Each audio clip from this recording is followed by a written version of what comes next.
Bismillahirrahmanirrahim. Assalamualaikum. Okey, pada kali ini saya akan beri sedikit taklimat tentang SKPMG2. Ya. Assalamualaikum warahmatullahi. Jadi taklimat ini terpaksa diberi dalam bentuk video memandangkan hari semalam kita dah dapat order daripada KPM ya untuk melarang uh, aktiviti bersemuka secara beramai-ramai seperti yang melibatkan bengkel. Sebenarnya memang saya ingat nak buat bengkel pada cikgu-cikgu semua ya. Jadi kita direct lah kepada bisnes kita. Okey, jadi mungkin cik ada di kalangan cikgu yang pernah tengok um, ini website NKRA ya, Bidang Keberhasilan Utama Negara ya. Jadi NKRA ni inilah sebenarnya SKPMG 2. Dan kalau cikgu-cikgu perhatikan di sini ya, kita ada di sana yang pertama dekat dia punya homepage dia ni dia ada pasukan pelaksana standard, kemudian ada merangkumi standard 1, standard 2, standard 3.1, standard 3.12, 3 standard 3.2, standard 3.3, standard 4, rumusan dan perakuan PGB. Ya. Jadinya apa dia yang melibatkan standard-standard ni? Apa cerita dia? Okey, sebenarnya kita pergi tengok kat sini sekejap ya. Mana dia? Yang ni. Okey. Apa dia SKPMG? SKPMG 2 ni sebenarnya dia adalah satu instrumen untuk memastikan instrumen penilaian yang untuk memastikan sekolah-sekolah dan jabatan-jabatan boleh menilai kualiti pendidikan yang berterusan ya. Secara berterusan ni bukannya dia buat orang kata hujung, maksudnya daripada awal tahun. Kalau ada apa sebenarnya dia ada 3 fasa. Biasa normally dia ada 3 fasa, fasa pertama, fasa kedua dan fasa ketiga. Itu yang dikatakan berterusan. Kita menilai penilaian kendiri kita ya. Okey, bagi mengenal pasti kekuatan dan kelemahan sekolah. Dan sebenarnya ini adalah sebagai panduan pada kita, dia macam seolah-olah macam checklist lah. Sebagai panduan pada kita untuk memastikan kita berada di track yang betul. Kalau kita tak kita lihat kalau fasa pertama benda tu kita rasa macam tak betul, kita tak cukup, kita akan tambahkan benda tu di fasa kedua dan fasa ketiga. Okey, yang ni dia cakap pasal section-section apa subsection ni kita tak payah tengoklah benda yang ni ya. Okey, penggubalan ya. Penggubalan yang ini adalah penggubalan format baru ya kepada pentadbir dan warga sekolah ya untuk meningkatkan keberkesanan pengurusan dan proses penyampaian pendidikan. Okey. Format ini bertujuan untuk menambah baik pelaksanaan penilaian kendiri sekolah. Ni yang saya cakap tadi. Okey, merupakan instrumen. Okey, instrumen yang berorientasikan tindakan, menitik beratkan kualiti dan berasaskan evidence. Ya, mesti nak ada evidence. Okey, penilaian menggunakan instrumen ini dilaksanakan sepanjang tahun dan melibatkan warga sekolah secara menyeluruh. Jadi tak semestinya cikgu ya, mungkin boleh terdiri daripada AKP terutamanya PT ya. Okey, EPT ni dia banyak peranan dia nanti kita lihat ya. Dan instrumen ini memberi penekanan kepada PGB sebagai peneraju, pembimbing dan pendorong ya, mendorong dalam melaksanakan tugas kepimpinan di sekolah. Instrumen menekankan peranan guru sebagai pemudah cara dalam proses PDP. Nampak ni dia highlight kat sini ya, pemudah cara ni inilah yang diperkatakan di dalam standard 4 nanti. Okey, jadi kita lihat apa dia organisasi. Kita flashback ataupun saya brief sedikit tentang instrumen SKPMG ni. Dia merangkumi 5 standard ya. Dia ada 5 standard ataupun 5 bidang. Senang kita ingat 5 bidang, iaitu bidang kepimpinan, bidang pengurusan organisasi, standard 2. Standard 3, pengurusan kurikulum, co-kurikulum dan hal ehwal murid. Standard 4, iaitu PDPC kita, dan standard 5 tentang kemenjadian murid. Okey. Dan kalau dilihat di sini ya, siapa yang bertanggungjawab di sini? Kita lihat mana dia. Kita lihat dekat sini.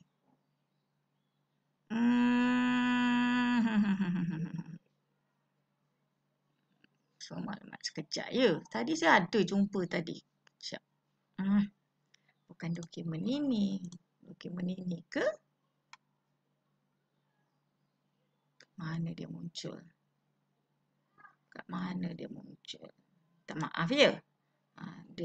Dia dah mencapai tahap umur gini ni, dia lupa. Tadi dia dah jumpa dah tadi. Lepas tu dia tak jumpa kat mana dia dapat benda tu. Kejap ya. Okey. Bukan di sini. Di mana? Habis tu di mana?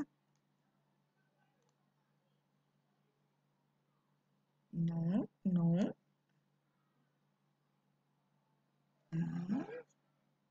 Dah betul dah tadi. Tadi ada jumpa lah. Jap.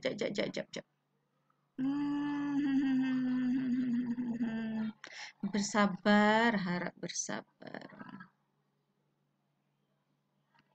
Okey. Kan? Sekejap ya, sabar ya. Kita nak cari.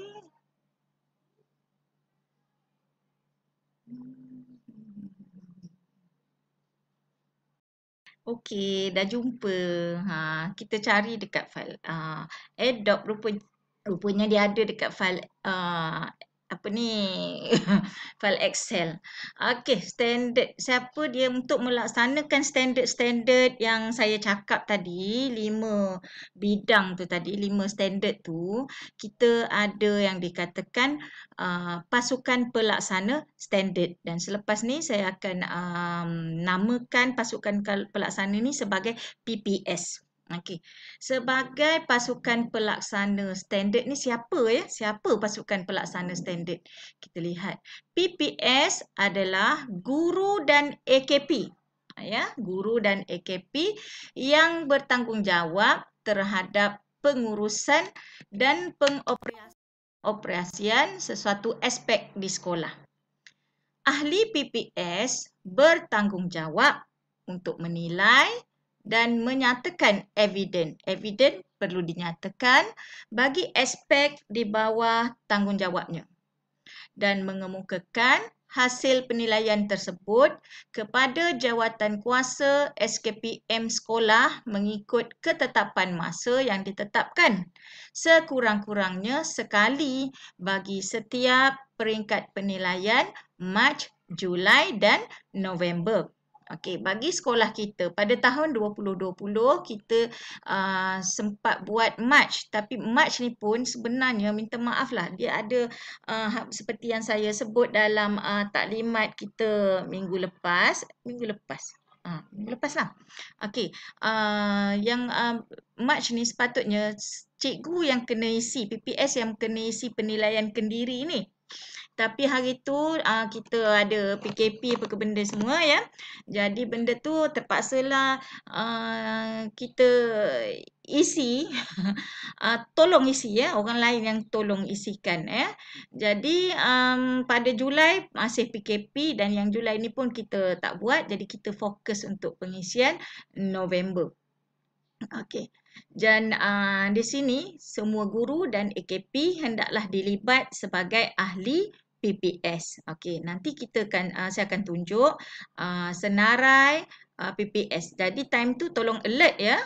Cikgu-cikgu AKP tolong alert siapa sebenarnya PPS dia ada dekat bidang mana. Tolong take note ya. Setiap aspek boleh mempunyai lebih. Maksudnya bukannya kalau macam saya dah jadi dah PPS dekat dekat 3.1.1. Kenapa lagi nak jadi PPS kat 3.1.2? Sebenarnya boleh. Kita ni jenis-jenis biasalah pegang banyak jawatan kan. Okey, setiap aspek mempunyai lebih daripada seorang PPS. Dan setiap guru dan AKP boleh dinamakan untuk lebih daripada satu aspek. Okey. Contohnya kalau macam PK1. PK1 memanglah nama dia banyak. Ada di mana-mana sahaja. Kalau PT, dia banyak sebab dia melibatkan account ya. Okey, PGB, ni selama ni salah faham selama ni. Okey. PGB tidak dinamakan sebagai ahli PPS kecuali di standard 4 kerana PGB adalah ketua yang bertanggungjawab bagi semua standard. Dan ahli PPS, sekejap pasang mouse sekejap. Dan ahli PPS bagi standard 1 akan membantu PGB menilai semua aspek dalam standard berkenaan. Siapa ahli PPS standard 1? Okey, saya nak tunjukkan. Kita lihat di sini pasukan pelaksana standard. Siapa ya? Okey. Bagi standard 1, kalau kita lihat di sini nama PGB tidak timbul di sini walaupun pernyataan standard dia dikabur pengetua dan guru besar berperanan sebagai pemimpin berimpak tinggi yang upaya menggebeling menggerak warga sekolah secara bersepadu. Jadi untuk memajukan sekolah. Dan sekejap dia tengok mousepad sekejap. Terkelip-kelip. Sip lah. Dan di sini ya, bagi standard 1 iaitu standard kepimpinan ni, PPS yang terlibat adalah saya, Cikgu Rostam, Teacher Noh dan Cikgu Nordin ya. Okey kat sini. Okey. Ini ada sebab dia kata menetapkan hala tuju sekolah secara terancang 1.1.1. 1.1.2 ada lagi nama Cikgu Nordin. Kemudian 1.1.3 ya. Nama ini saya Cikgu Rostam dan Teacher Noh. 1.1.4. Okey. Okey, ni tadi PGB sebagai peneraju. Dia banyak ni. Okey, kemudian PGB sebagai pembimbing. Okey, PGB sebagai pembimbing di sini muncul nama baru. Kita lihat PGB memberi bimbingan kepada guru dan AKP secara profesional dan terancang. Kat sini kita nampak ada nama Ustaz Din ya. Okey, selaku jawatan dia Setiausaha Ladang. Kemudian okey, untuk 1.2 PGB sebagai pembimbing ada nama Ustaz Din. Sebagai tambahan, PGB sebagai pendorong. Okey, kami bertiga lagi lah. Okey, ini adalah standard 1. Okey, standard 2. Kita lihat siapa PPS-nya. Okey, calon-calonnya adalah PK bertiga. 3 serangkai ni dan kat sini ada PT kita, pembantu tadbir. Puan Siti Noh Hashimah. Okey, pengurusan sumber manusia. Okey, kemudian pengurusan aset, of course ada PT. Pengurusan keuangan ada juga PT. Pengurusan sumber pendidikan, iklim. Iklim ni nama PT dah tak ada, dah dekat sini. Okey. Kemudian suasana yang selesa. Okey, tak ada dah. Okey, pengurusan perpaduan. Perpaduan di sini ada muncul nama baru iaitu Nurul Farhana selaku Setiausaha PIBG. Dan juga dia muncul dekat 2.7 permuafakatan strategik. Juga Nurul Farhana selaku Setiausaha PIBG. Okey, kita pergi kepada standard 3.1.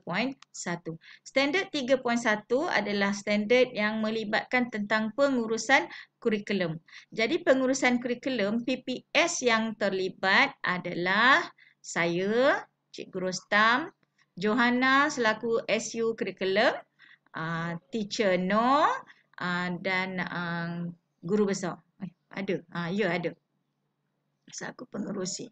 Kemudian di dalam PPS kat sini juga pengurusan kurikulum di sini dinamakan bagi setiap panitia mata pelajaran. Nanti saya akan edarkan, jadi